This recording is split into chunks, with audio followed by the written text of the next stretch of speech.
วิธีหามดเนาะหามดทำว่าทำเป็นงานพันเดอร์ทำเป็นงานพันใจติดต้องเลยมีสักทีสมองเด้อทำเป็นงาน10,000แล้วเอา50,000เลย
บ้านนาสิงห์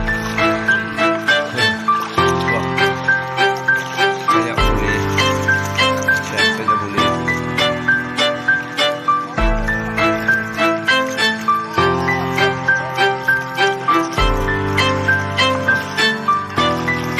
หลายคนกันนี่เป็นห้องน้ำเนาะ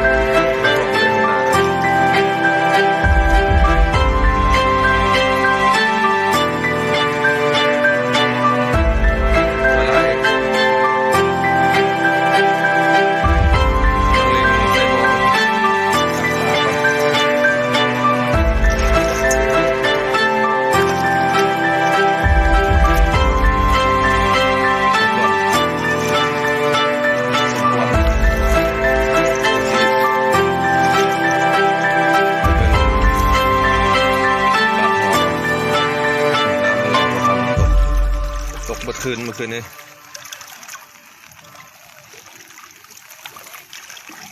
ตอนนี้กำลัง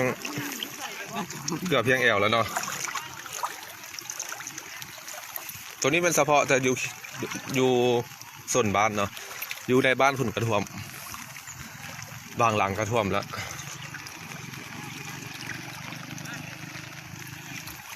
เลียงไซมองลัดป่า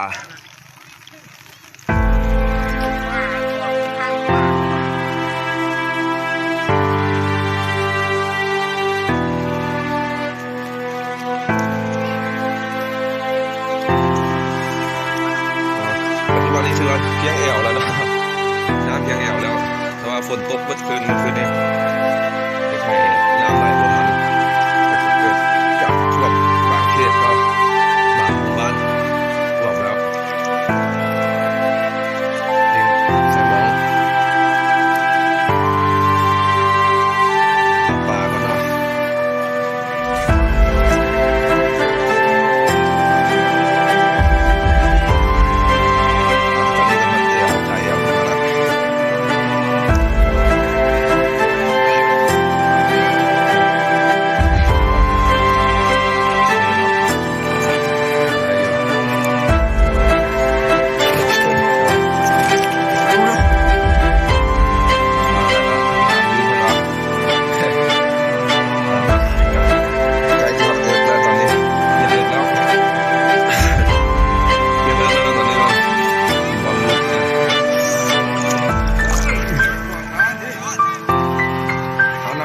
คงแค่ลื่นในท่วมเดือนมาเนาะหลายอย่างเลยครับมาเนี่ย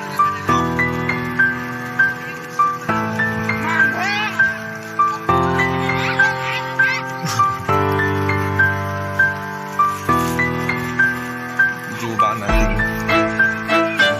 ชัยบุรี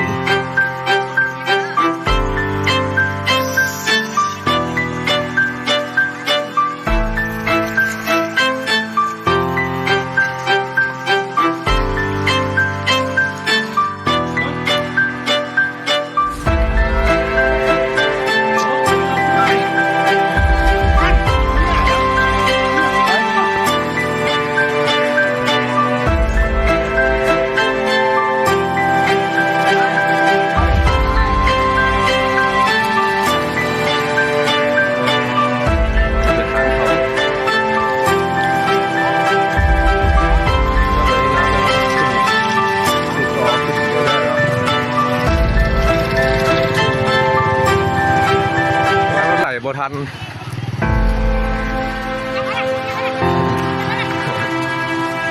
ปากคอเดียวเนาะ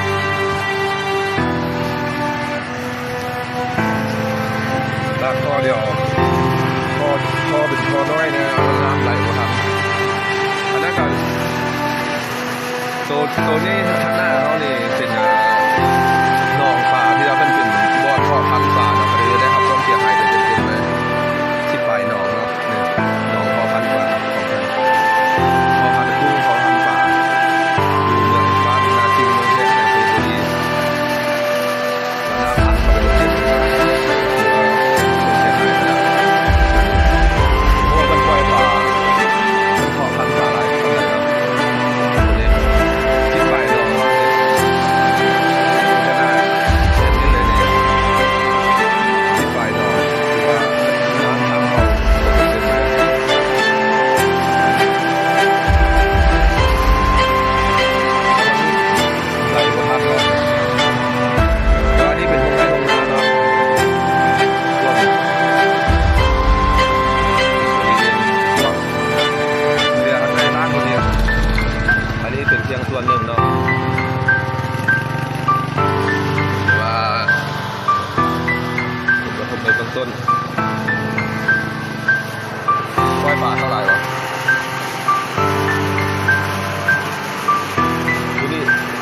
ปลาเบิดบ่เบิดเลยเนาะลองอันนี้คือว่าจะได้บอลพอพันฝาหรือว่าจะหายไปเต็มๆเลยที่ไฟหนองปลาใหญ่ปลาน้อย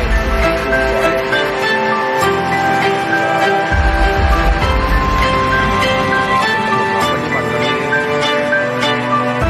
ตำรวจเมืองเนาะมาสแตนบายเกี่ยวเรื่องง่าย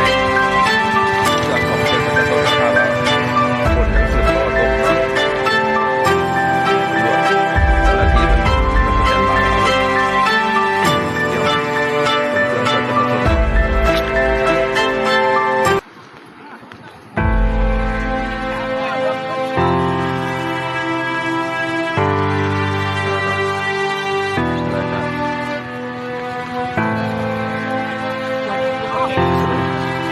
เกียรติอื่นเนาะ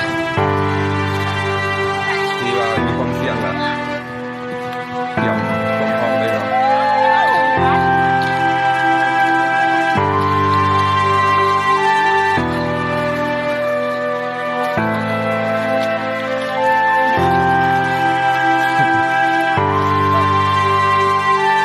น้องบอกว่าเ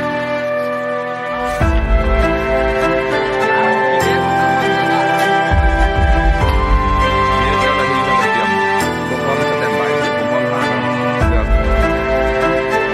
เรื่องช่วยประชาชนเจ้าหน้าที่ทางเมืองเนาะความพร้อมแล้วถ้าว่ามันยังสืบต่อตกยังให้กันใหญ่เลย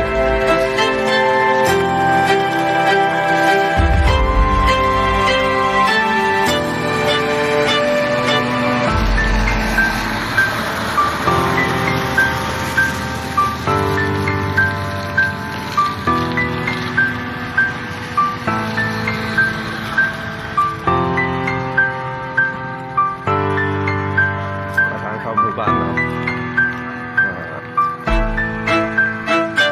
เข้าไปไหนจะ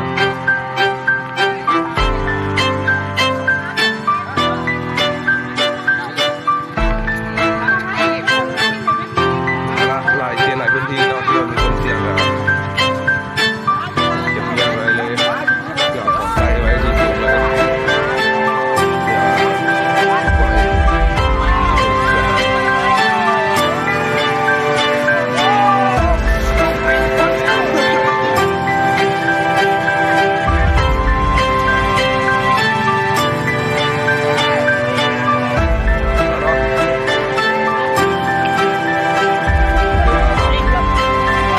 แต่ละเม็ดปลาคือแล้วเนาะ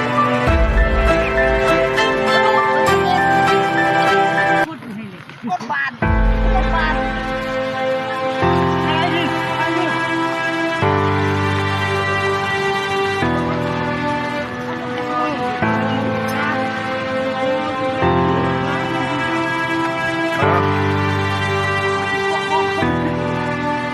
ฝากไว้เนาะสำหรับคนอื่นถ้ามีความเสี่ยงถ้ามีฝนตกหลายน้ำเคยท่วมก็เตรียมตัวพร้อมไปเลยเตรียมเก็บเครื่องของขึ้นบนสูงไว้เพื่อความปลอดภัยทางมาเดี่ยวครับเสียหายหน่อยเนาะ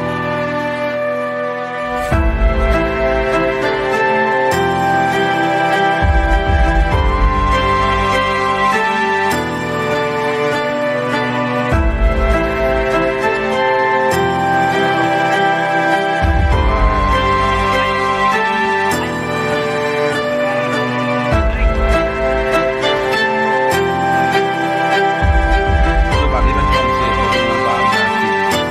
เสี่ยง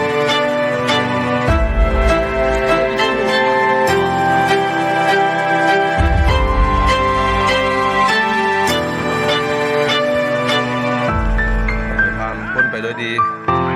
เดี๋ยวไปจังไหนแอดมินจะมาแจ้งรายงานสภาพตื่นบัดนึงทางนี้กันระดับหนท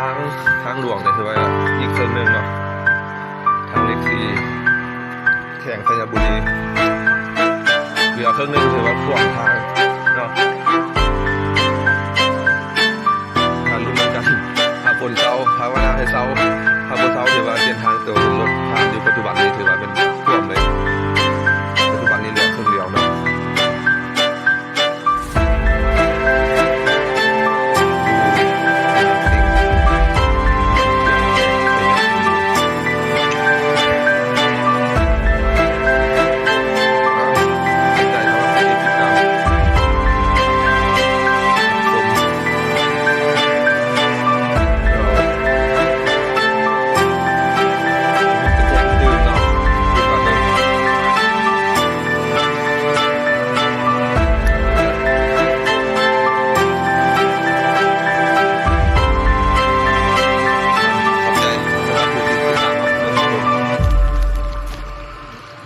เดี๋ยวจีแจ้งตืบเนาะ